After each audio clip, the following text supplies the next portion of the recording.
So typically when entering my shop, the first thing I reach for is my hearing protection. Now I personally wear the Bluetooth OSHA compliant ISO tunes, and I toggle back and forth between the Pro models, which has a memory foam wire around it, and the Extra model, which doesn't. Now I typically have them around my neck when not in use, but then at the end of the day I just toss them on whatever surface I happen to be around, which means in the morning I typically have to go on a hunt for them. Now the fastest fix to constantly losing something is to make that something a dedicated home, and that's what I'm going to be doing in this video. Now I could have just hung a hook on the wall, but that's a little bit boring. Instead, I thought it would be funny to have a hand coming out of the wall in the classic rock-on hand symbol. You know, since my isotunes allow me to jam to music when in my shop. This is a casting of my actual hand. It's called Lifecasting. Let me show you the process.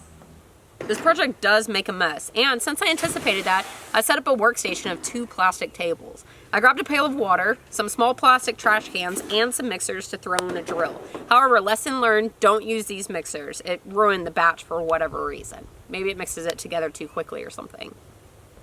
Now, I went with these trash cans because of the hand shape I was going after. If I were to stick my hand straight in, then it would protrude from the wall like so. If I wanted that bent wrist, then I would need to cast it like this. Now, there are 2 common mold materials. One is silicone, and the other is alginate, which uses algae as its main ingredient, and that's the one that I'm using. I followed the mixing instructions to mix together an amount that I thought would cover my hand in the container. I measured out the water first, then poured in the powder on top, and then stirred really well.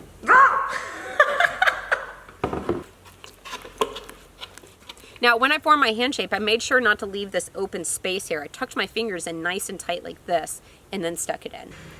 Hands in the formation. I'm gonna cock my wrist. I'm gonna go down, touch the bottom. I'm gonna come back up. And make sure you're in a comfortable position. You only have to wait about 5 minutes before the contents are ready for you to remove your hand. I started to gently wiggle my hands and fingers until I felt the mold material letting loose of it. Then I just pulled my hand straight out.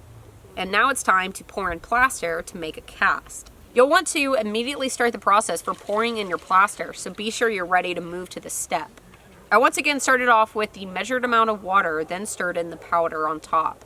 Make sure you mix this together enough to get the lumps out.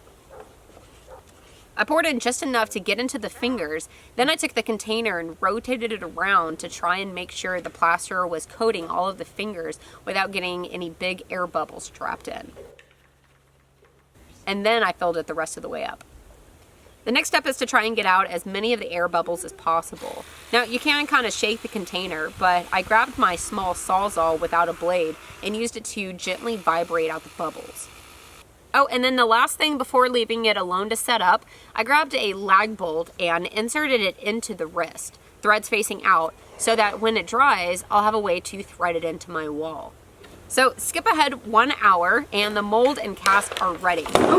Oh, that was easy. Alginate is used for a one-time mold, so I wasn't worried about preserving it. I just ripped it apart and threw the bits away.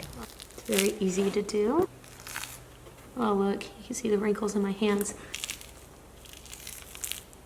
How cool. Oh my gosh. Oh my gosh, that is so cool. Doink. What? Rock on. And I found it insane how much detail the cast had in it. I mean, wrinkles, veins, even fingerprints. So cool. Now you can see on the top of mine that I have small holes from not getting out all of the little air bubbles. My fix was to fill them before painting. For the small ones on top, I used a thick and quick setting glue from Titebond called Thick and Quick. You can see that it just takes a small amount to fill in all of these holes, and it does a good job of it. Then for other imperfections, like where the bolt head was slightly poking through, I covered with joint compound and then blended it in with a little bit of sanding. Also, if you have a few bumps of plaster in your cast, they are simple enough to pop off with a razor blade.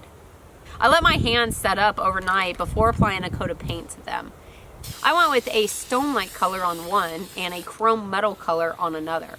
The stone color is my favorite, but it does hide a lot of the details, whereas the chrome definitely highlights them. So just consider what you want when choosing your paint color. To hang the hands, I pre-drilled into my wall and then threaded them on. Now, something I would recommend changing, instead of using a lag bolt, I would use an eyelet, just so that the plaster has more surface area to grab onto the hardware, because I did notice that the plaster wanted to break loose from the lag bolt head as I was turning it more and more. And there we are. Maybe a little freaky, but it's a dedicated spot where I can hang my isotunes at the end of the day and then go right to them at the start of the next. Now, even if you don't want a rock-on isotunes holder, you can take this idea and do so many other different things with it, such as a funny drill holder. Thank you.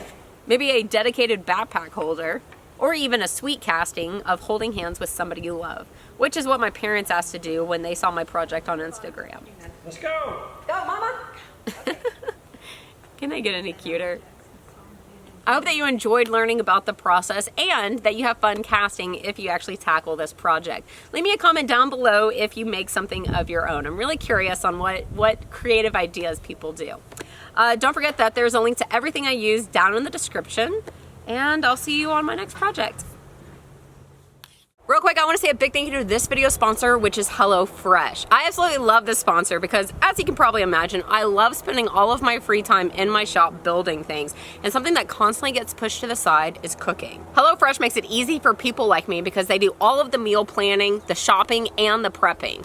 I get fresh, pre-measured ingredients with pictured recipe cards shipped right to my door each week in an insulated box. They're constantly changing up the recipes where you can always try something new, but nothing takes more than 30 minutes to make and doesn't require anything more than 2 pots or pans. Now, even I can make time for that. If you're like me and looking to discover new and delicious recipes delivered right to your door, HelloFresh is now priced from $6.99 per serving.